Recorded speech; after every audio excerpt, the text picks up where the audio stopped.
దూర విద్యా విధానంలో doctor B R Ambedkar open university దేశంలోనే మొట్టమొదటి సార్వత్రిక విశ్వవిద్యాలయం. దాదాపు 2.5 దశాబ్దాలుగా దూర విద్యా విధానం ద్వారా కంప్యూటర్ కోర్సును అనుసంధానం చేస్తూ బీఏ, బీకామ్, బీఎస్సీ డిగ్రీ కోర్సులను అందిస్తోంది. పోస్ట్ గ్రాడ్యుయేషన్ స్థాయి, డిగ్రీ, డిప్లొమా స్థాయి కోర్సులను ఔత్సాహికులైన విద్యార్థులకు అందిస్తోంది. డెవలప్మెంట్ స్టడీస్లో centre for economics and social studies ద్వారా ఎంఫిల్, పీహెచ్డీతో పాటు విశ్వవిద్యాలయమే స్వయంగా దూర విద్యా విధాన అంశంపైన పీహెచ్డీ వంటి పరిశోధన కోర్సులు ప్రవేశపెట్టింది. సుమారు 4.5 లక్షల మంది విద్యార్థులు ఈ విశ్వవిద్యాలయం నుంచి ఉన్నత విద్యావకాశాలు పొందుతున్నారు. డాక్టర్ బిఆర్ అంబేద్కర్ సార్వత్రిక విశ్వవిద్యాలయం స్థానికంగా స్వయం బోధనా పద్ధతిలో ముద్రణ రూపంలో రూపొందించిన కోర్స్ మెటీరియల్ అందిస్తోంది. కోర్స్ మెటీరియల్ అధ్యయనానికి సహకరించే విధంగా రేడియో, టెలివిజన్ పాఠ్యాంశాల ఆధారంగా కార్యక్రమాలు ప్రసారం చేస్తోంది. అధ్యయన కేంద్రాల ద్వారా ఏర్పాటు చేసే సలహా సంసర్గ తరగతులు, సైన్స్ ప్రాక్టికల్ సౌకర్యాలు విద్యార్థులకు స్వయం అధ్యయనానికి ఒక చక్కటి అవకాశం.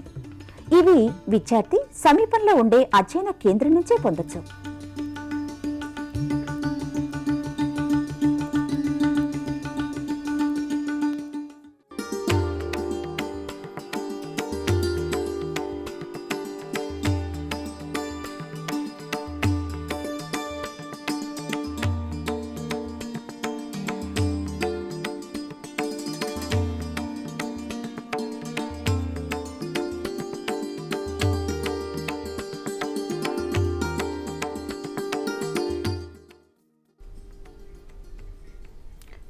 नमस्कार। डॉक्टर बीआर अंबेडकर सार्वत्रिक विश्वविद्यालय के कार्यक्रम में आप सभी का स्वागत है। आज का विषय है प्रयोजनमूलक हिंदी के क्षेत्र में रोजगार की संभावनाएं। हिंदी भाषा सीखने से हमें क्या प्रयोजन मिलता है, हमें किस तरह की उपाधि मिलती है, दैनंदिन कार्यालय, समाचार पत्र, रेडियो, टेलीविज़न आदि क्षेत्रों में अपने को किस तरह विकसित कर सकते हैं, इसके बारे में चर्चा करेंगे। इसके लिए हमें सही मार्गदर्शन करने के लिए डॉक्टर बीआर अंबेडकर सार्वत्रिक विश्वविद्यालय की डीन, हिंदी व उर्दू विभाग की अध्यक्षा, मेरी गुरु प्रोफेसर शकीला खानम जी और दैनंदिन समाचार पत्र हिंदी मिलाप के चीफ ब्यूरो, पत्रकार, लेखक और मेरे गुरु सलीम जी हमारे स्टूडियो में उपस्थित है। छात्रों, यह कार्यक्रम 1 घंटे तक जारी रहेगा।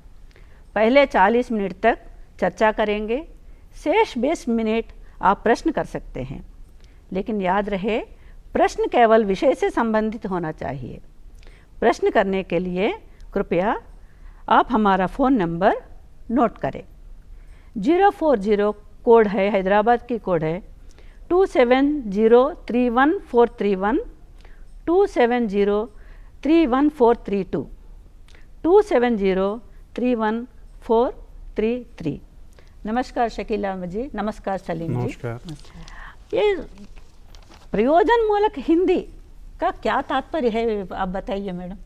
जी, सबसे पहले मैं अपने छात्र छात्राओं का इस टेलीकॉन्फ्रेंसिंग में स्वागत करती हूँ। छात्रों, आप लोग सभी जानते हैं प्रयोजनमूलक हिंदी आपके पाठ्यक्रम का पेपर 8 है। तो इसके अंतर्गत आप लोग प्रयोजनमूलक हिंदी के बारे में पढ़ रहे हैं और हमारी कक्षाएं भी शुरू हो गई हैं। शायद आप लोग अब तक जान चुके होंगे कि प्रयोजनमूलक हिंदी से क्या तात्पर्य है।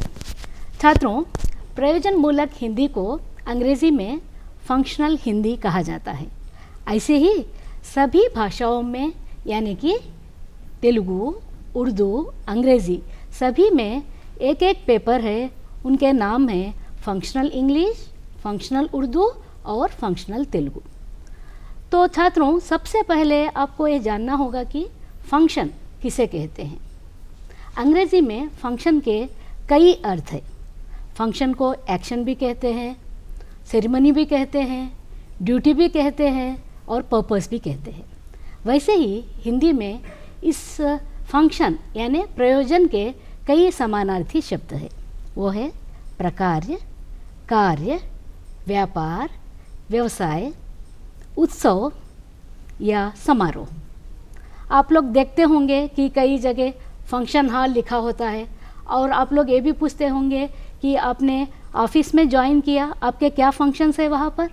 तो ये तो हम लोग धड़ल्ले से इसका प्रयोग करते हैं, लेकिन जब आप परीक्षाओं में लिखने बैठते हैं तो जब पहले प्रश्न में आप लोग थोड़े से लड़खड़ा जाते हैं, क्योंकि वह आप लोग व्यवहारिक रूप में सोचते नहीं हैं, आप लोग केवल अंकों के लिए लिखते हैं।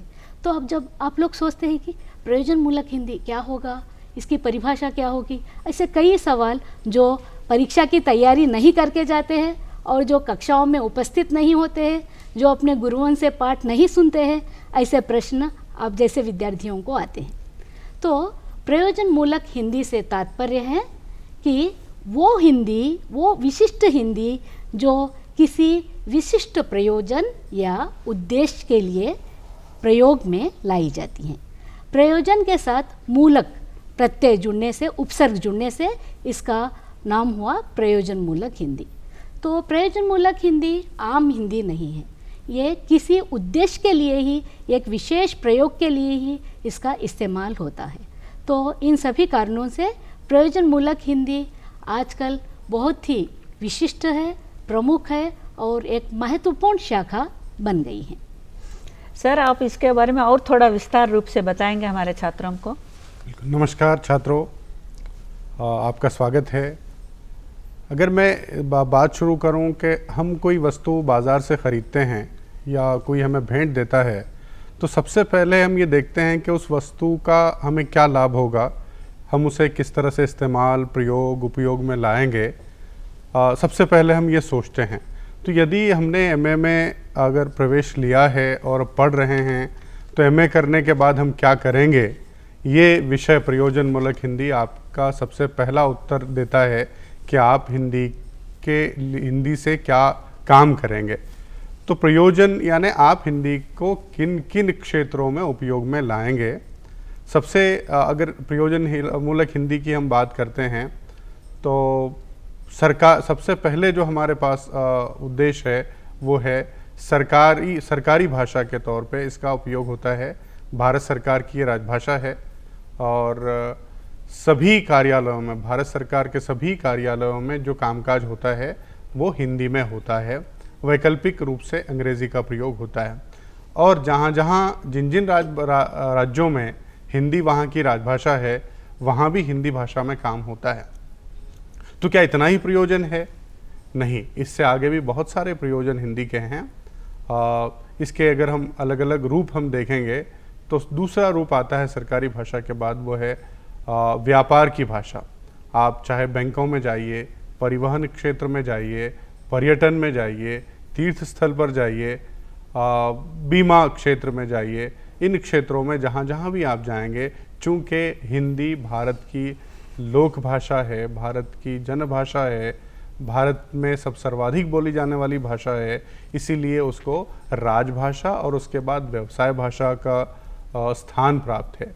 मैं थोड़ा सा आगे और बढ़ता हूँ तो विधि यानी न्यायालयों की भाषा भी आपको, चाहे वो सर्वोच्च न्यायालय हों या सारे राज्यों के उच्च न्यायालय हों, वहाँ हिंदी का उपयोग होता है। उसके बाद थोड़ा और हम आगे बढ़ते हैं तो हमारे पास विधि के बाद हमारे पास आता है कि भाई आप रोज़गार की भाषा। तो सबसे बड़ा अगर रोज़गार हमारे पास हिंदी में उपलब्ध है तो वह मीडिया में है।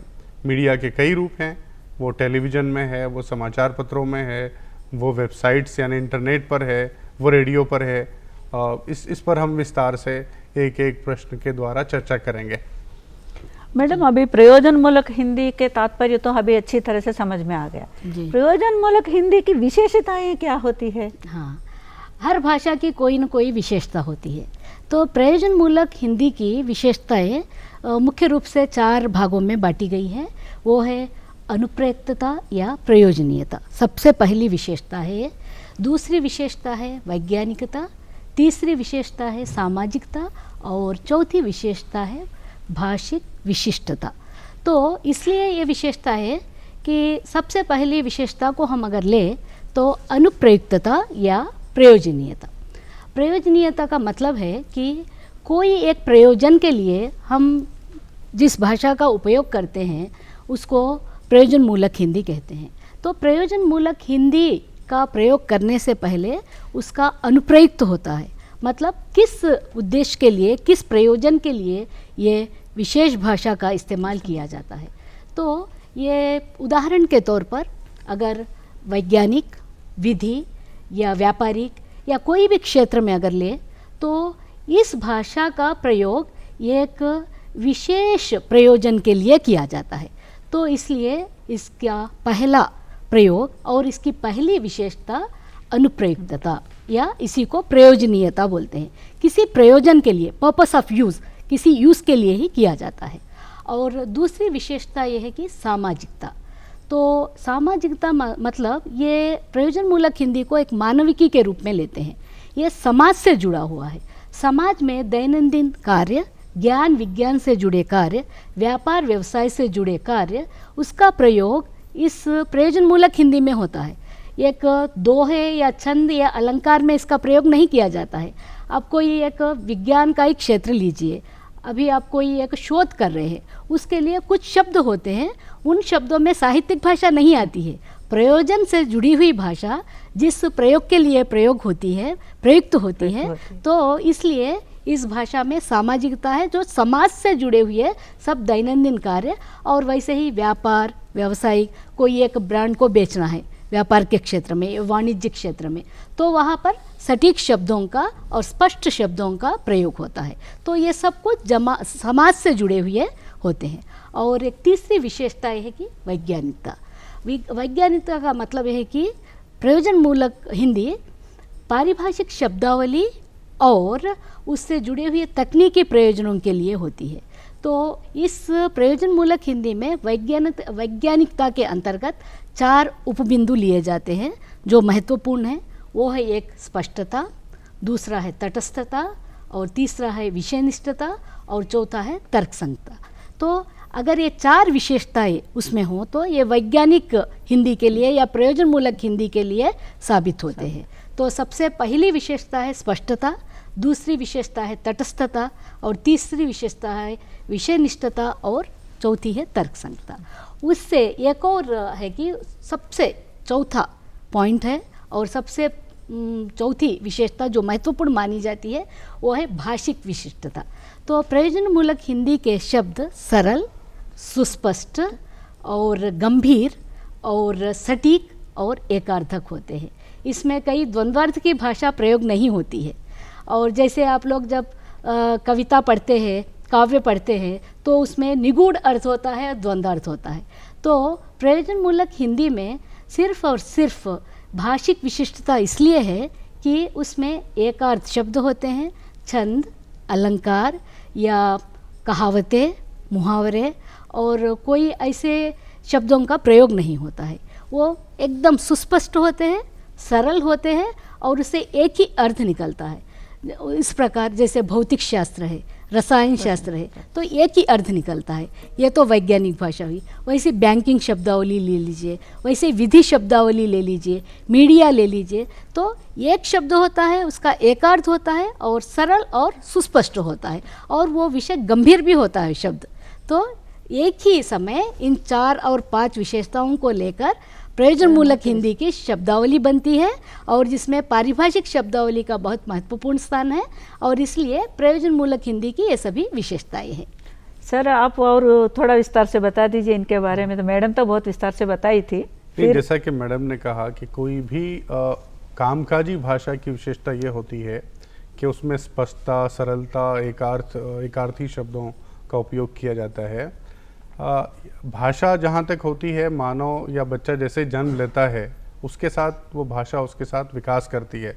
वो जैसे जैसे बड़ा होता है वैसे वैसे अब उसकी शब्दावली में, उसके डिक्शनरी में, उसकी जो पर्सनल डिक्शनरी है, व्यक्तिगत रूप से वो भाषा सीखता रहता है। लेकिन जैसे उसे आगे बढ़ता है वो अपने जीवन में, तो उसको लगता है कि नहीं, ये तो सामान्य भाषा है। फिर उसको लगता है साहित्य से यदि प्रेम हो तो वो कहानियाँ पढ़ता है, नाटक पढ़ता है, कविताएँ पढ़ता है। फिर ये सब चीज़ें उसको अपने जीवन में वो वहाँ तक नहीं ले जा सकती जहाँ तक कामकाजी भाषा लेके जा सकती है। तो उसको फिर लगता है कि नहीं, मुझे उस तरह की भाषा सीखनी है जो कामकाज में उपयोग में आएगी, रोजगार में उपयोग आएगी। तो अब उसको वो भाषा जो है उसके लिए प्रयोजन मूलक या फंक्शनल इस तरह के शब्द हम उसमें उसको प्रयोग में लाते हैं। तो अब भाषा का सामान्य रूप, साहित्यिक रूप और कामकाजी रूप। अब कामकाज का सिर्फ अगर कामकाज के अलग अलग क्षेत्र हैं, खेल मैदान है, मीडिया है, विज्ञान है, शिक्षा है, स्वास्थ्य है, चिकित्सा है, इतने सारे क्षेत्र हैं कि हर क्षेत्र की उसको लगेगा कि मैं खेल मैदान में जाऊं तो वहाँ की भाषा अलग है, मैं विज्ञान के क्षेत्र में जाऊंगा तो वहाँ की भाषा अलग है, मैं यदि समाचार पत्र में जाऊं और मैं कहूँगा कि मुझे अगर मेरा संपादक कहता है कि जाओ आप जो है वो कोई मेडिकल कॉन्फ्रेंस आपको जो है और वहाँ की अगर रिपोर्टिंग करनी है तो मुझे चिकित्सा की शब्दावली मुझे आनी चाहिए। तो ये प्रयोजन जैसे जैसे आप आगे बढ़ते जाएंगे, भाषा के प्रयोजन के साथ साथ आपकी शब्दावली की आवश्यकताएं बढ़ती जाएंगी। तो वो आवश्यकताओं की पूर्ति निश्चित रूप से किसी भाषा में विशेषज्ञता के साथ ही आएगी जब छात्र कक्षा में आता है। और मेरा मानना यह है, मैं अपने छात्रों को यही कहता हूँ कि आप सबसे पहले अपनी जो प्रयोजन मूलक भाषा है, यानी आपको जो उपयोग में लाई जाने वाली भाषा है, उसमें अधिकाधिक शब्दों का भंडार बढ़ना चाहिए। और जो जैसा कि मैडम ने कहा, सरलता, स्पष्टता और एकार्थी शब्द जो हैं, एक शब्द का एक ही अर्थ निकले, दो अर्थ ना निकलें, इस तरह से आपको अपनी भाषा का विकास करना होगा। वही आपको आपकी परीक्षा में भी इस तरह की इस तरह का मार्गदर्शन आपको दिया जाता है कि आप एक विशिष्ट उद्देश्य के लिए उपयोग में लाए जाने वाली भाषा का आप प्रयोग बढ़ाएं, अपना चलन बढ़ाएं। जी मैडम, प्रयोजन मूलक हिंदी सीखने से हमारे भारतीय संविधान में क्या क्या प्रावधान हो सकते हैं? जी वल्ली जी, आपने बहुत अच्छा प्रश्न किया है। तो ये प्रयोजन मूलक हिंदी तो आप लोग जानते हैं, पढ़ते हैं, लेकिन इसके पीछे सरकारी प्रयास भी बहुत है। तो आप लोगों ने छात्रों राजभाषा के बारे में सुना होगा, जैसे राजभाषा अधिकारी होते हैं और राजभाषा विभाग होता है और हिंदी को राजभाषा कहा जाता है। क्यों? क्योंकि भारत सरकार ने अपने भारतीय संविधान में, संविधान के अंतर्गत 5, 6 और 17 इन 3 भागों में राजभाषा से संबंधित कई निर्देश दिए हैं, मतलब कई इंस्ट्रक्शंस है कि राजभाषा का कार्यान्वयन क्यों करना है, राजभाषा का प्रयोग क्यों किया जाता है, कहाँ करना है, कब करना है, कैसे करना है, इन सभी का विस्तार बहुत चर्चा के रूप में इसमें उल्लिखित किया गया है। तो राजभाषा के बारे में संविधान के भाग 17 के अंतर्गत है और इस 17 का शीर्षक ही राजभाषा दिया गया है। इस शीर्षक के अंतर्गत अनुच्छेद 343 यानी 343 और 1 के अंतर्गत कहा गया है कि भारत की राजभाषा हिंदी होगी और लिपि देवनागरी। आप लोग जानते हैं देवनागरी लिपि किसको कहा जाता है और हिंदी की लिपि क्या है, तो देवनागरी लिपि में ही हम लोग लिखते हैं। इसके अलावा भारत सरकार ने 1976 जून 26 को हिंदी को राजभाषा का दर्जा दिया और राजभाषा विभाग की स्थापना केंद्र में की गई। तो इस राजभाषा की स्थापना के लिए और राजभाषा विभाग के काम सुचारू रूप से करने के लिए केंद्र सरकार ने और 3 समितियों का गठन किया। एक तो 26 जून मैंने कहा था अभी, तो उसी दिन संसदीय राजभाषा समिति का भी गठन किया गया। तो इसके अंतर्गत 3 समितियां और बनी हैं, वो है केंद्रीय हिंदी समिति, हिंदी सलाहकार समिति और राजभाषा कार्यान्वयन समिति। ये 3 समितियां केंद्र सरकार के जितने भी मंत्रालय हैं, जितने भी उपक्रम हैं, निगम हैं, बैंक है और सभी में हिंदी का कक्ष इन्होंने खोला और हर अर्धवार्षिक और वार्षिक रूप में लोग रिपोर्ट भेजते हैं और संसदीय राजभाषा समिति इनका इंस्पेक्शन करती हैं, पर्यवेक्षण करती हैं और निरीक्षण के बाद ये लोग रिपोर्ट मंत्रालय को भेजती हैं। और राजभाषा विभाग केंद्रीय मानव संसाधन मंत्रालय के अंतर्गत आता है। तो इन सभी कारणों से और केंद्र सरकार के प्रयासों से राजभाषा का प्रयोग हुआ और राजभाषा के अंतर्गत ही प्रयोजन मूलक हिंदी को लिया जाता है। सर, अभी मैं आपसे ये प्रश्न पूछना चाहती हूँ, ये प्रयोजनमूलक हिंदी के क्या क्या क्षेत्र होते हैं? किन किन क्षेत्रों में अपने को रोजगार मिलती है? नहीं तो किन क्षेत्रों में जो एमए अभी हिंदी पास हो गए हैं, वो पास होने के बाद वो रोजगार के लिए जाना चाहते हैं, तो किन क्षेत्रों में ये लोग रोजगार पा सकते हैं? वल्ली, इससे पहले अगर पारिभाषिक शब्दावली के बारे में भी सर अगर कुछ चर्चा करेंगे तो अच्छा रहेगा। बिल्कुल, मैं रोजगार के क्षेत्र की बात करने से पहले पारिभाषिक शब्दावली पे बात करूंगा। देखा जाए तो मैडम अभी राजभाषा की जो बात कर रही थी, राजभाषा के क्षेत्र में यदि आपको काम करना है, बहुत संभावनाएं हैं रोजगार की, लेकिन उसके लिए जब सबसे पहले हमारे पास सवाल प्रश्न आया कि हम जब अपने देश की भाषा में हिंदी में काम करेंगे तो क्या क्या ज़रूरतें होंगी। हमको जो प्रशासन का जो तंत्र मिला था वो अंग्रेज़ी में मिला था और हमको हिंदी में काम करना था। 15 साल का समय शुरू में दिया गया था, उसके बाद धीरे धीरे उसमें विस्तार हुआ। लेकिन सब में बड़ा काम यदि अगर हिंदी में हुआ है, जिसको मैं समझता हूँ इस तरह का काम किसी और भाषा में नहीं हुआ है बिल्कुल, वो है पारिभाषिक शब्दावली के विकास का है। जो भी पद के नाम थे, जो कार्यों के नाम थे, वो हमें आए थे, वो अंग्रेज़ी में आए थे, क्योंकि सारा काम अंग्रेज़ी में चलता था। उसका एक बहुत बड़ा काम सरकार ने, विभिन्न सरकारों ने अपने कार्यकाल में किया, वो था अलग अलग क्षेत्रों की शब्दावली का निर्माण था।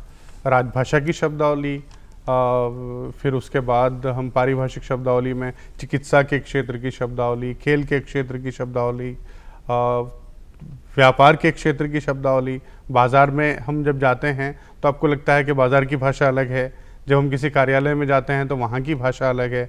जैसे मैं एक छोटा सा उदाहरण देता हूँ कि आप यदि किसी कार्यालय में जाते हैं, आपको बैंक में ही जाते हैं, बैंक में आपको कई सारे काम होते हैं, पैसे डालना होता है, निकालना होता है। तो सबसे पहले कि भाई आप यहाँ का मैनेजर कौन है, इस तरह से अगर हम बात करेंगे तो मैनेजर के लिए क्या शब्द हमारे पास है, तो प्रबंधक है।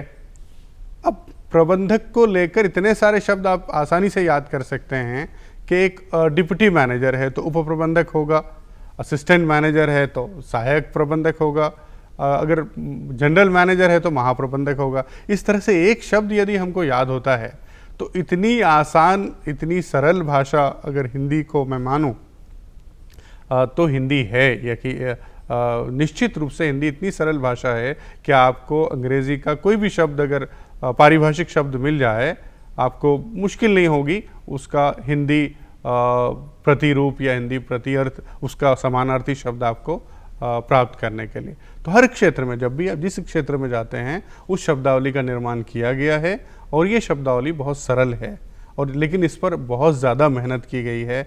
अगर हमारे छात्र उस पर मेहनत करते हैं तो वो बड़ी सरलता से अपने कैरियर में सफलता अर्जित कर सकते हैं। तो मैं रोज़गार की बात शुरू करूं तो मुझे लगता है कि जो बच्चे हिंदी में आते हैं अपना भविष्य बनाने के लिए, ये समझ कर के ऐसे नहीं कि ये सिर्फ हमारे पास एक ही विकल्प है, ये विकल्प था हम आए हैं। मैंने कई ऐसे छात्रों को देखा है जो बड़े जुनून, बड़े शौकिया तौर पे ये आते हैं कि हमें हिंदी में काम करना है, लेकिन जानकारी की कमी होती है कि हिंदी में काम क्या है। जब बहुत ज़्यादातर बच्चों के पास एक विकल्प होता है कि हम एमए करेंगे तो शिक्षा के क्षेत्र में जाएंगे, प्राध्यापक बनेंगे, प्राचार्य बनेंगे, शोधार्थी बनेंगे, प्रोफेसर बनेंगे जैसे। लेकिन इतना ही काम नहीं है। प्रयोजनमूलक हिंदी का एक बहुत छोटा क्षेत्र है शिक्षा का क्षेत्र में मानो। लेकिन अगर हम देखते हैं कि सबसे पहला बड़ा काम, बड़ा जो रोज़गार का क्षेत्र है वो है राजभाषा का क्षेत्र है।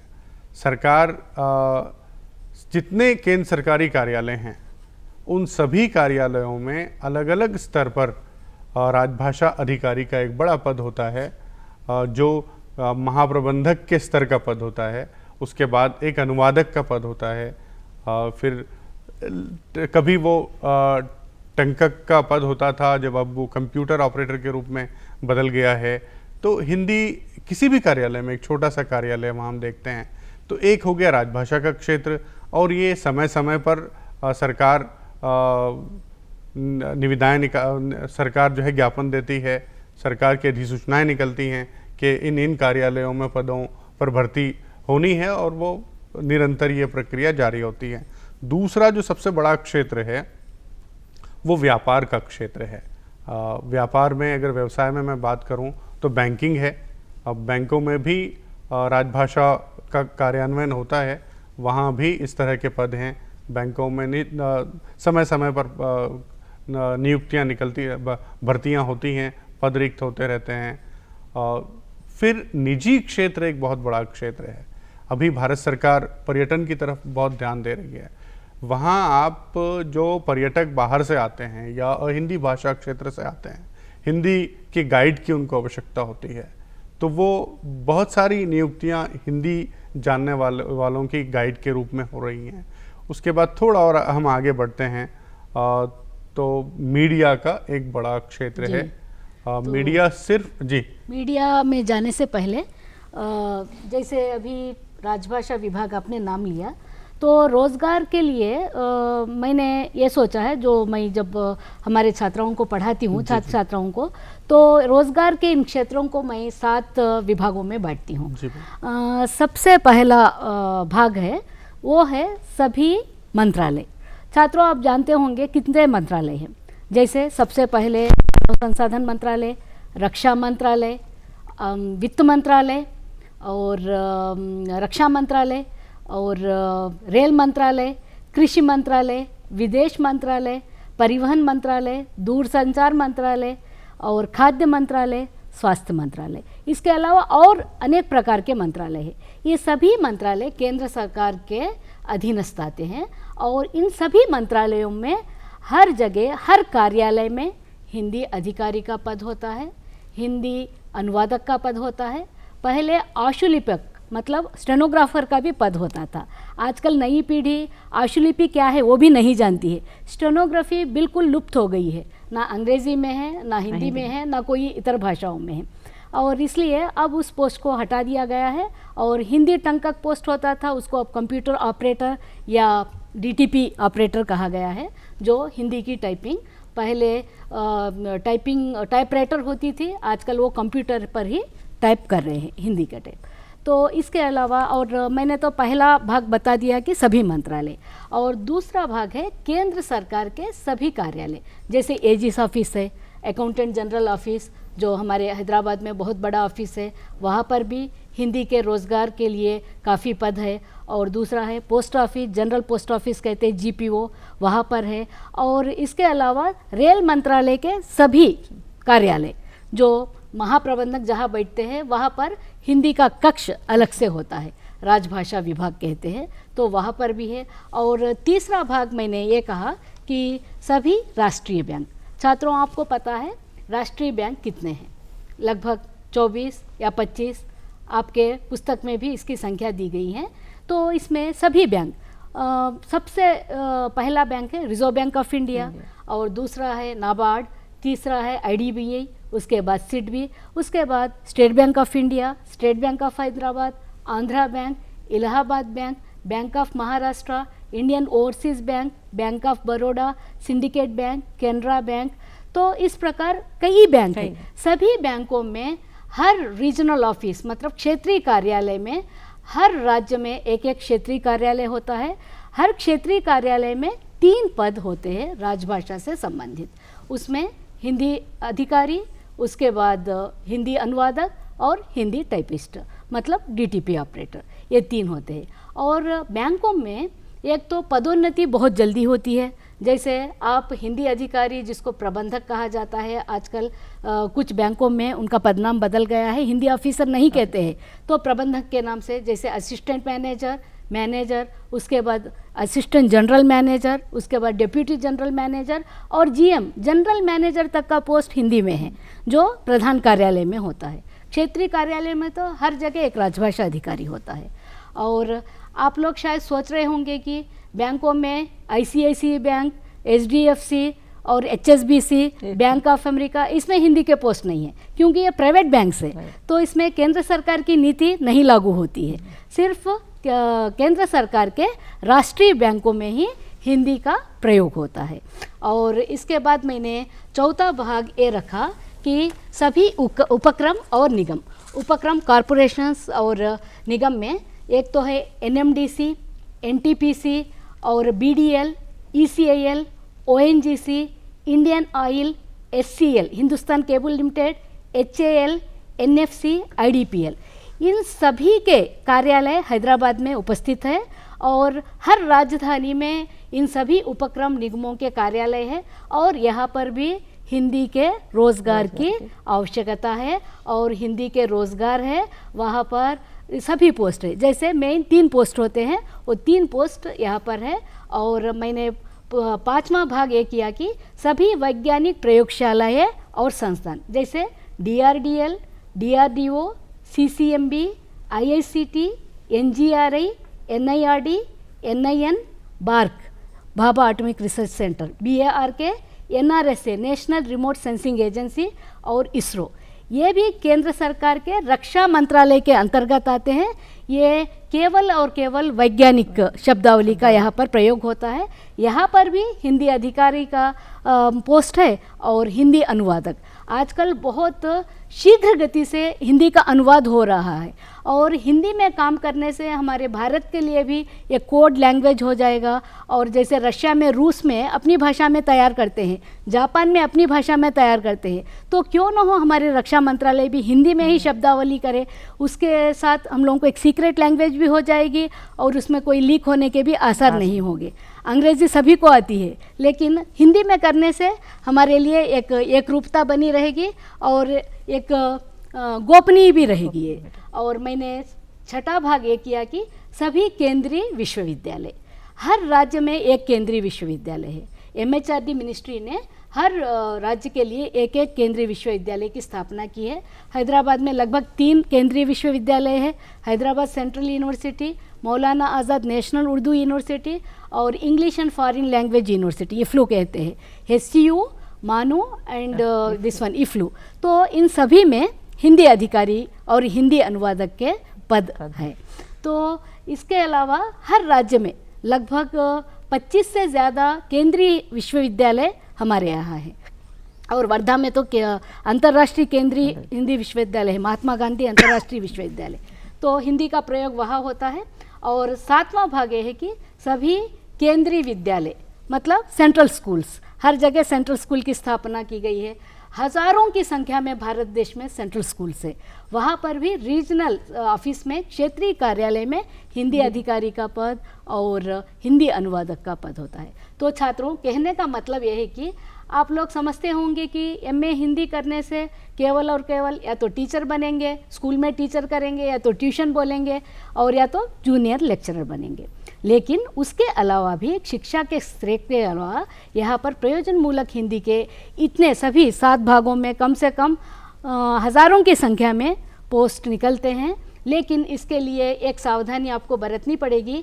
MA हिंदी के साथ यदि आप लोग PG डिप्लोमा इन ट्रांसलेशन और फंक्शनल हिंदी मतलब स्नातकोत्तर डिप्लोमा अनुवाद में या प्रयोजन मूलक हिंदी में आप लोग करेंगे तो आपको के लिए सोने पे सुहागा होगा। क्योंकि कभी कोई ऐसे पूछते हैं कि MA के साथ PG डिप्लोमा भी पूछा जाता है। इसके अलावा आप लोग BA में हिंदी एक विषय के रूप में पढ़ना चाहिए। कुछ लोग हमारे विद्यार्थी ऐसे हैं, साहित्य रत्न, विशारद, राष्ट्रभाषा पढ़कर आ जाते हैं, वहाँ पर डिग्री उनको पढ़ने का मौका नहीं मिलता और वो डिग्री में हिंदी एज विषय नहीं ले पाते हैं। तो ऐसे लोग इन पोस्टों के लिए योग्य नहीं है। जो डिग्री में हिंदी पढ़कर आता है एक विषय और उसके बाद MA हिंदी करता है, उसके अलावा PG diploma in translation, PG diploma in functional Hindi, PG diploma in journalism कर लेता है, उसके लिए रोज़गार की बहुत बहुत बहुत अवसर है। लेकिन याद रहे कि समय पर आप लोग देखें, पेपर देखें, एम्प्लॉयमेंट न्यूज़ देखें। आप लोग पेपर देखते नहीं हैं, विज्ञापन देखते नहीं हैं, बोलते हैं कि हमने MA हिंदी कर लिया, हमको नौकरी नहीं मिली, हमको 70% मिला, हम डिस्टिंक्शन में पास हुए, हम गोल्ड मेडलिस्ट है, लेकिन अब तक हमको नौकरी नहीं मिली। देखिए, अगर आप लोग नहीं देखेंगे पेपर और विज्ञापन नहीं देखेंगे, अप्लाई नहीं करेंगे तो आपको नौकरी कैसे मिलेगी। घोड़े को कहाँ तक ले जाया जाता है वल्ली? पानी तक हाँ, तो पानी पिलाया जाता है, पिलाना उसको वो पीना पड़ता पड़ता है। है। तो हम आप लोगों को तैयार करते हैं और इतने अच्छे सब्जेक्ट्स रखे हैं एमए हिंदी में। अंबेडकर सार्वत्रिक विश्वविद्यालय में इतने अच्छे पाठ्यक्रम हैं और इतने अच्छे रोजगार से संबंधित है, ऐसे अनुवाद विज्ञान भी हमने रखा है। तो आप लोगों को ये देखना पड़ेगा और पढ़िए और सकारात्मक दृष्टि से सोचिए और जहाँ संभव हो वहाँ अप्लाई कीजिए। और हम तो है ही, हम आपकी काउंसलिंग करते ही हैं, जैसे सर है, मैं हूँ, मैडम है, आप लोग अगर क्लासेस में आएंगे तो हम लोग आप लोगों को करते हैं। और हमारे पुराने विद्यार्थियों को भी हम लोग फ़ोन पर बोलते हैं कि यहाँ पोस्ट आया है, अप्लाई कीजिए आप लोग। तो ये सब हम लोग आपको काउंसलिंग के तहत, पढ़ाना ही हमारा मकसद नहीं है, हमारा उद्देश्य ये नहीं कि आप लोगों को बस परीक्षा ही लिखवाना है, लेकिन अंबेडकर ओपन यूनिवर्सिटी का उद्देश्य यही भी है कि हम लोग आपको काउंसलिंग करते हैं, मार्गदर्शन देते हैं हम आपको। तो इसलिए आप लोग पढ़ाई के साथ साथ काउंसलर्स हमारे आते हैं और आपको काउंसलिंग भी करते हैं।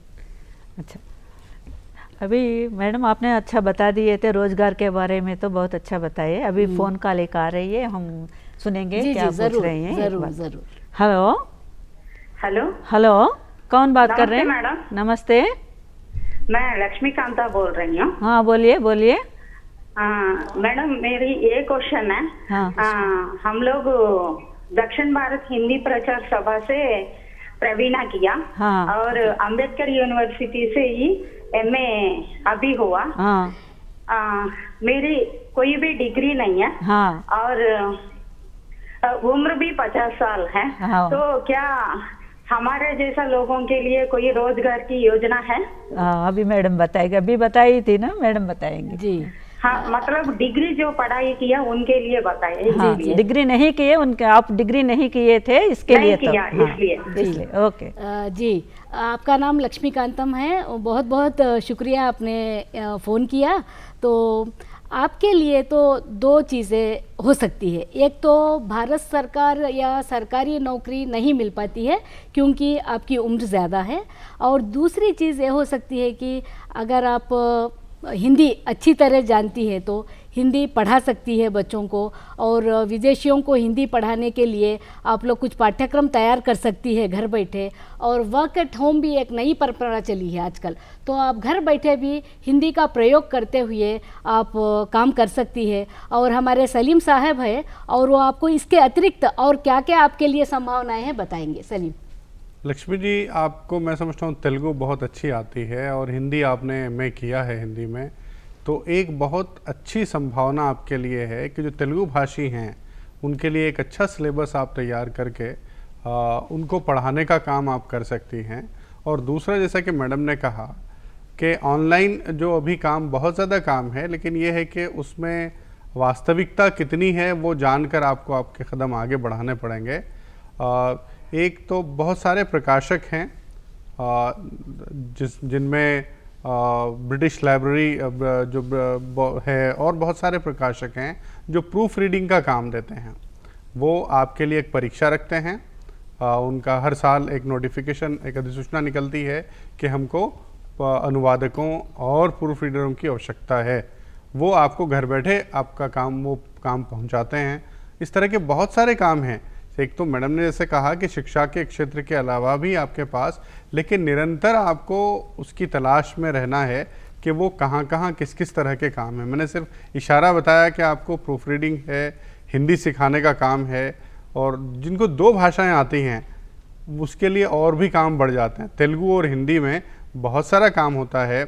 आपका एक आवेदन मैं समझता हूँ साहित्य अकेडमी को भी आपको निवेदन करना चाहिए कि मैं 2 भाषाएं जानती हूँ और मैं कुछ क्षेत्रों में अनुवाद करना चाहती हूँ, वहाँ से भी आपको काम मिल सकता है। बिल्कुल, जैसे लक्ष्मी जी है वैसे ही और कई उदाहरण भी हो सकते हैं। तो एक अगर हम लोग आर्थिक सहायता के बारे में ना सोचें, अगर एक हॉबी के बारे में, जैसे हमारी हॉबी है कि हम लोग छोटी छोटी कहानियाँ तेलुगु से हिंदी में अनुवाद करें या हिंदी से अनुवाद तेलुगु में करें और उसको छपवाए कोई भी मैगजीन में, तो आपको बहुत संतृप्ति होगी और संतुष्टि भी होगी कि देखो मेरा एक आर्टिकल छप गया है।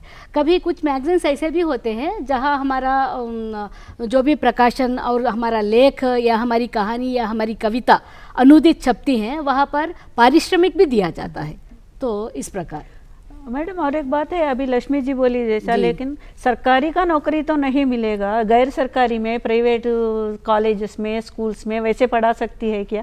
मैं जब जैसे हमारा एक विषय है मीडिया, वहाँ वो तो पूर्ण रूप से निजी क्षेत्र है और वहाँ संपादकों की और सहायक संपादकों की हमेशा आवश्यकता बनी रहती है। लेकिन शर्त यही है कि जो भी छात्र या छात्रा जो भी हो, उसको एक समय होता है कि आप 2 साल एमए करते हैं।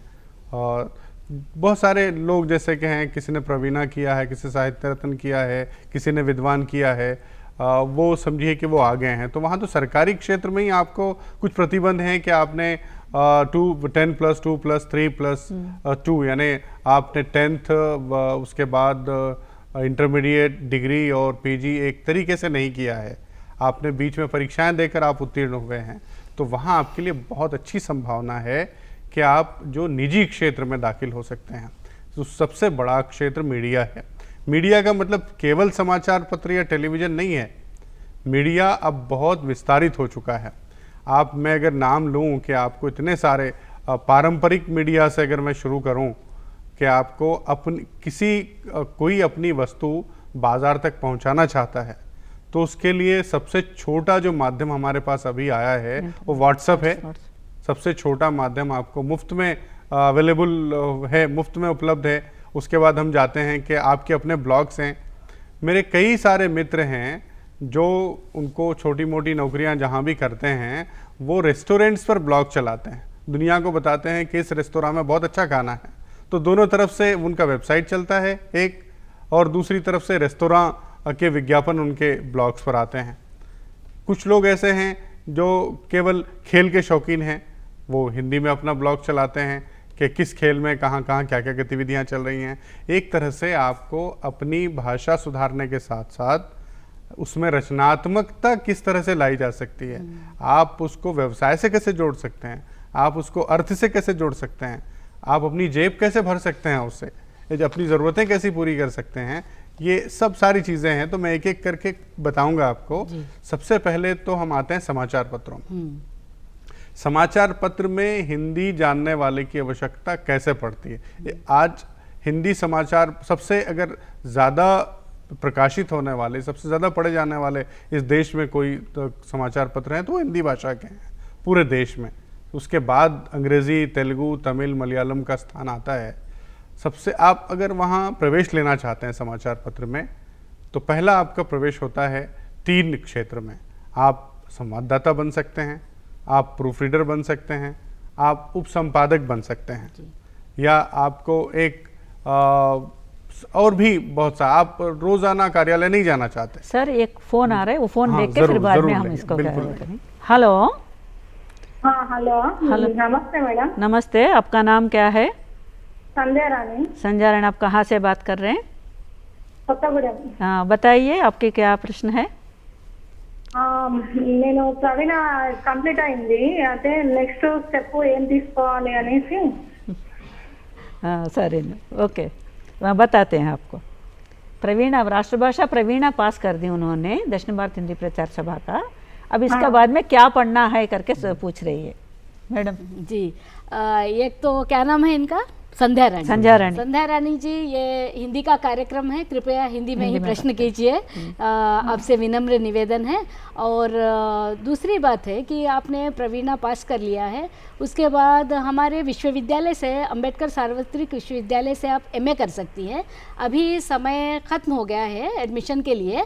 आप अगले साल मतलब 16-17 के लिए आप अप्लाई कर सकती है। और कोत्तेगुडेम में भी हमारा सेंटर है, स्टडी सेंटर, आप वहाँ जा सकती है, या तो हमारा वेबसाइट देख सकती है। अगर आप कंप्यूटर फ्रेंडली है तो, अगर आपके पास नेट है घर पे, तो www.brau.ac.in आप वो देखते रहिए, उसमें हमारी नोटिसेस आती है और उसमें आप एडमिशन का समय और तिथि देखकर आप एमए में ज्वाइन कर सकती हैं। और एक कॉल आ रहा है।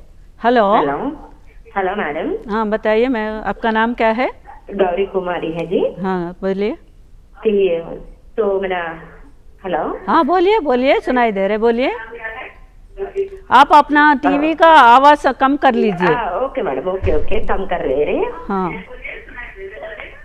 तो मैं ऑलरेडी प्रवीणा पास हो गई, साहित्य रत्ना पास हुई थी, हाँ। HPT ट्रेनिंग की थी, 12 साल हो गए मैडम। हाँ। अब तो मेरे को 30 इयर्स है। हाँ। तो अभी मैं चाहता हूँ कि अब मैं ओपन BA में हिंदी सेकेंड लैंग्वेज ली थी। ओके। हाँ, ठीक है। तो बाद में ये डायरेक्ट आपके कॉलेज में MA हिंदी है सर मैडम। हाँ। तो MA हिंदी के बिना अलग कुछ कोर्सेस है। हाँ, और बिल्कुल। हम जो घर में बैठ के या कॉलेज में आके कुछ तो पढ़ सकते या इसे उपाधि के लिए खाली टीचर बोले तो मैडम बहुत मुश्किल हो रही है दम में। हाँ। अभी तो बहुत क्या बोलते हैं उसे, कंपटीशन रह रहे मैडम। कितना कोशिश करे तो भी मेरे को आधा मार्क 1 मार्क में जॉब जा रहे। अच्छा अच्छा। अच्छा। तो इसलिए आपका मेरे को प्रश्न तो कुछ जी एक आपका प्रश्न हम समझ गए कि आप इसके अलावा MA हिंदी के अतिरिक्त और कुछ पढ़ना चाहती है जो घर बैठे पढ़ सकती हैं आप, और आपकी आयु चूंकि कम है, आप 30 वर्ष की हैं, तो आपके लिए और अच्छा भविष्य है। आप ऐसे कीजिए कि कहीं भी डिस्टेंस एजुकेशन के माध्यम से PG डिप्लोमा अनुवाद में कीजिए, ट्रांसलेशन में कीजिए, या जर्नलिज्म में कीजिए, या आप फंक्शनल हिंदी में भी कर सकती हैं। इसके अतिरिक्त आप कंप्यूटिंग भी सीख लीजिए, क्योंकि आजकल तकनीकी फ्रेंड होना बहुत ज़रूरी है। जब तक आपको कंप्यूटर का ज्ञान नहीं है, और अगर आप कंप्यूटर सीखेंगे अच्छी, तो आप सॉफ्टवेयर कंपनीज में भी आपको नौकरी मिल सकती हैं। तो इसलिए PG डिप्लोमा करिए आप, और करस्पॉन्डेंस कोर्स है कई विश्वविद्यालयों में, आप नेट से उसका समाचार ले सकती हैं। अगर आप हैदराबाद की निवासी है तो यहाँ पर पार्ट टाइम PG डिप्लोमा भी चलता है, और हर जगह हर विश्वविद्यालय में PG डिप्लोमा इन ट्रांसलेशन है। तो आप ये करने के बाद फिर आप कहीं भी कोई भी उपक्रम में, कोई भी निगम में, कोई पब्लिक लिमिटेड कंपनी में, केंद्र सरकार के कार्यालय में और बैंकों में आप अप्लाई कर सकती हैं।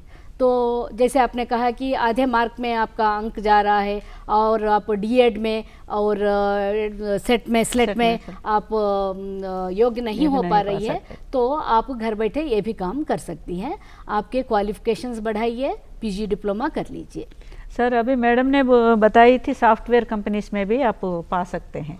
ये सॉफ्टवेयर कंपनीज में MA हिंदी पास करके किस तरह की उपाधि हम प्राप्त कर सकते हैं? हाँ, ये बहुत अच्छा सवाल है। आमतौर पे चूंकि जब हमारा पाठ्यक्रम बन रहा था तब इस पर चूंकि अभी संभावनाएं बहुत कम थी, IT सूचना प्रौद्योगिकी की जो कंपनियां हैं वो कम आई थी। मेरे कई सारे मित्र हैं जो हिंदी में MA उन्होंने किया है और अभी सॉफ्टवेयर कंपनियों में काम कर रहे हैं। जैसे कि शकीला मैडम ने कहा कि आपको कंप्यूटर फ्रेंडली होना चाहिए। आपको कंप्यूटर क्या है, कंप्यूटर पे किस तरह का काम होता है, और उसके बाद इंटरनेट की जानकारी आपको होनी चाहिए। बहुत सारे विद्यार्थी मुझसे पूछते हैं, सर मेरे पास कंप्यूटर तो है, सॉफ्टवेयर नहीं है। आपको यदि विंडो के जितने वर्ड के सॉफ्टवेयर आपके हर कंप्यूटर में होता है, अब आपको हिंदी, तेलुगु, उर्दू, मलयालम किसी भी भाषा में काम करने के लिए, भारतीय भाषाओं में काम करने के लिए आपको किसी सॉफ्टवेयर की आवश्यकता नहीं है। आपके कंप्यूटर में पहले से हिंदी के अलावा सभी भारतीय भाषाएं उपलब्ध हैं। आप सिर्फ आपको आपके अभी जो इंजीनियर है ऐसा कंप्यूटर का, उसको ये कहना है कि मुझे हिंदी में काम करना है तो मैं क्या करूं, तो वो आपको वो बता देगा कि इस पर हिंदी है, आप हिंदी में काम कर सकते हैं। सबसे बड़ा काम अब इन दिनों जो हो रहा है सॉफ्टवेयर कंपनियों में, कई कंपनियां हैं जो सामग्री का विकास करती हैं, जिसको कंटेंट डेवलपमेंट कहा जाता है। ऐसे लोग जिनमें रचनात्मक शक्ति है और बाज़ार को जानते हैं, बाज़ार क्या है उनको पता है, तो बाज़ार और कंपनी के बीच का जो रिश्ता है, बाज़ार और उपभोक्ता के बीच का जो रिश्ता है, वो उसमें ब्रिज या पुल बन सकते हैं। और बहुत बड़ा क्षेत्र है कंटेंट डेवलपमेंट का, शुरू होता है SMS से। कई सारी कंपनियां हैं जो SMS बनाने के लिए पैसे देती हैं, आपको चुटकुला लिखने के लिए पैसे देती हैं, आपको गीत लिखने के लिए पैसे देती हैं, आपको डॉक्यूमेंट्री फिल्म बनाने के लिए पैसे देती हैं। मतलब इस तरह से विज्ञापन, और वहाँ वो आता है विज्ञापन तक। हमारा जो दूसरा मीडिया में जो बड़ा रोजगार का क्षेत्र है वो विज्ञापन है। आज आपको एक शब्द अंग्रेजी में बड़ा प्रयोग में लाया जा रहा है इन दिनों, उसको कहते हैं टाइकून। कई सारे हिंदी के लोग हैं जो गीतकार के रूप में आए, लेकिन आज विज्ञापन के टाइकून हैं। हिंदी में एक अंतर्राष्ट्रीय कंपनी का एक विज्ञापन था, एक ही लाइन का था, जिसको 1 लाख रुपए पुरस्कार मिला था। उसका मतलब वो था विज्ञापन ठंडा मतलब, जो नाम आप कंपनी का आपको पता होगा। कई सारे विज्ञापन हैं, तेरी कमीज मेरी कमीज से सफ़ेद क्यों, हिंदी का है। आज अंग्रेजी के समाचार पत्र आप देखेंगे तो उनमें रोमन में हिंदी का विज्ञापन आता है। इससे आप अंदाज़ा लगा सकते हैं कि हिंदी भाषा में रोजगार के कितने बड़े क्षेत्र हैं। जी, बहुत सारे अवसर हैं।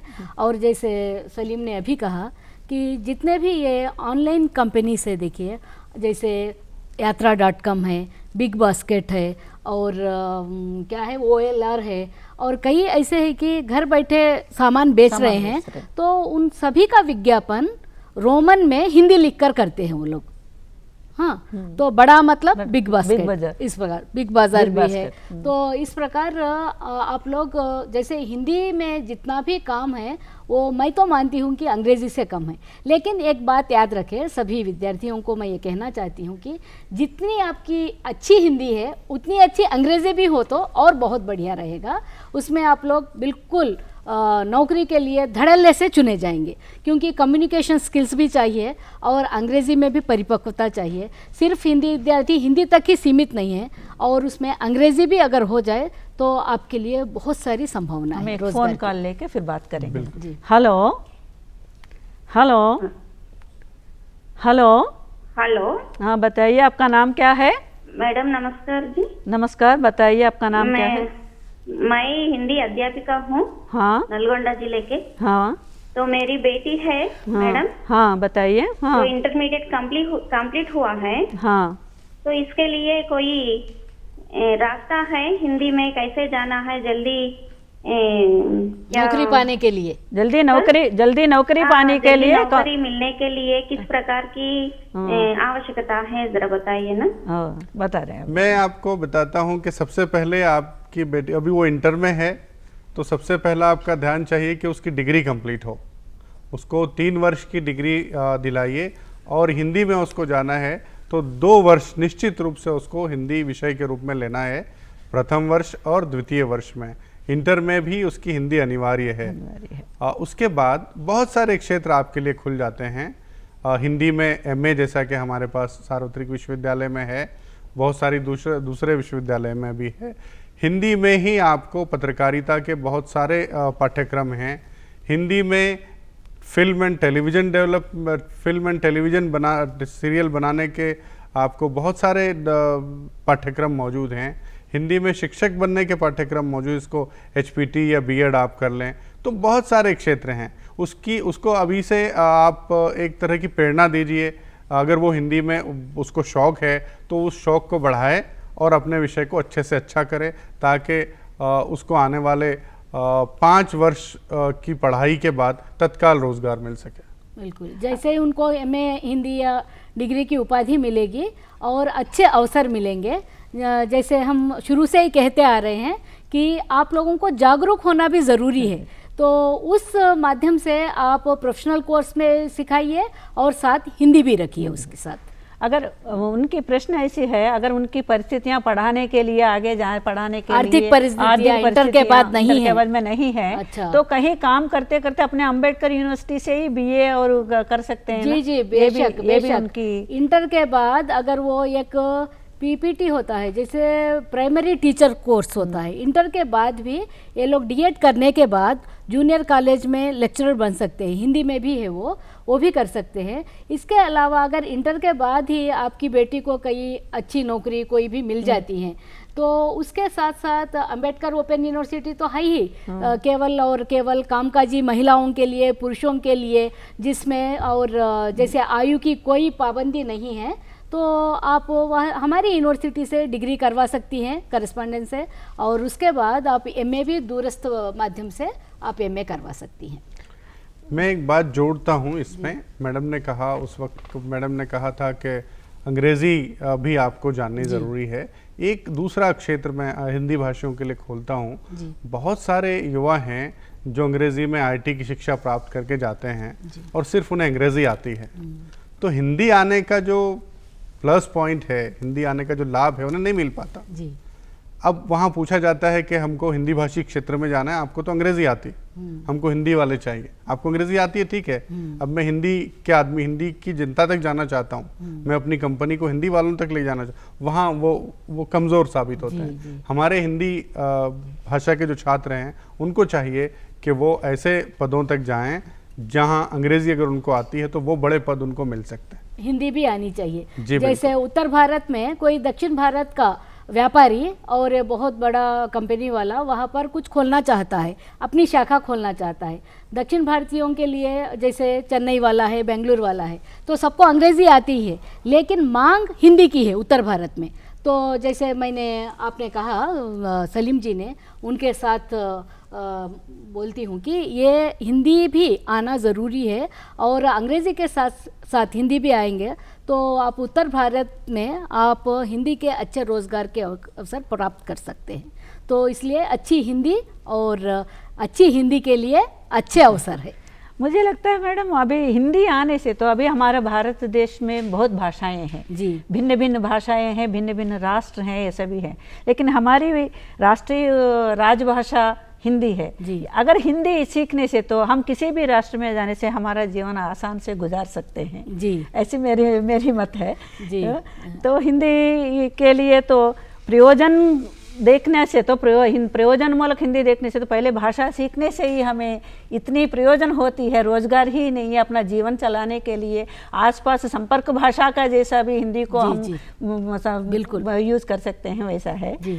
और आपके विचारों से मैं सहमत हूँ वली जी। जैसे वली जी का कहना यह है कि केवल और केवल रोजगार के माध्यम से ही मत सोचिए, और हिंदी के अनेक लाभ है, जैसे आपने कहा संपर्क स्थापित करने के लिए, और विदेशों में भी काफ़ी हिंदी है, तो इसलिए फोन ठीक है मैडम। हेलो हेलो हेलो, हाँ बोलिए। हेलो हेलो, नमस्ते मैडम। नमस्ते नमस्ते। हेलो हेलो नमस्ते, बताइए। नमस्ते मैडम, मैं अरुणा बोल रही हूँ। हाँ बोलिए बोलिए। मैडम मेरा मैं आपकी छात्रा हूँ। हाँ हाँ और हाँ मेरा एक प्रश्न है। हाँ। मैं जानना चाहती हूँ कि जो छात्र या छात्राएं 10वीं कक्षा के बाद, जैसे शकीला मैम ने बताया कि जो विद्वान करके आते हैं और पीजी करते हैं, तो ऐसे छात्रों के लिए क्या हम एमफिल या पीएचडी करने का कोई के लिए वो योग्य नहीं है क्या? हाँ ठीक है, फिर कोई रास्ता है? ठीक है, अभी मैडम बताएंगे। हाँ जी अरुणा जी। हाँ अरुणा जी, ये तो आपने अच्छा प्रश्न पूछा, लेकिन आज का विषय रोजगार से संबंधित है, इसलिए हमने एमफिल और पीएचडी के बारे में कोई बात नहीं की। बिल्कुल बेशक संभावनाएं हैं, आप एमफिल और पीएचडी ज़रूर कर सकती है, अवश्य कर सकती है। मैडम और सर, आप दोनों यहाँ आए, मुझे और हमारे विश्वविद्यालय के छात्र छात्राओं को इतना लाभान्वित किए, इसलिए मैं आप दोनों को तहे दिल से धन्यवाद देती हूँ। आपका भी धन्यवाद। नमस्कार।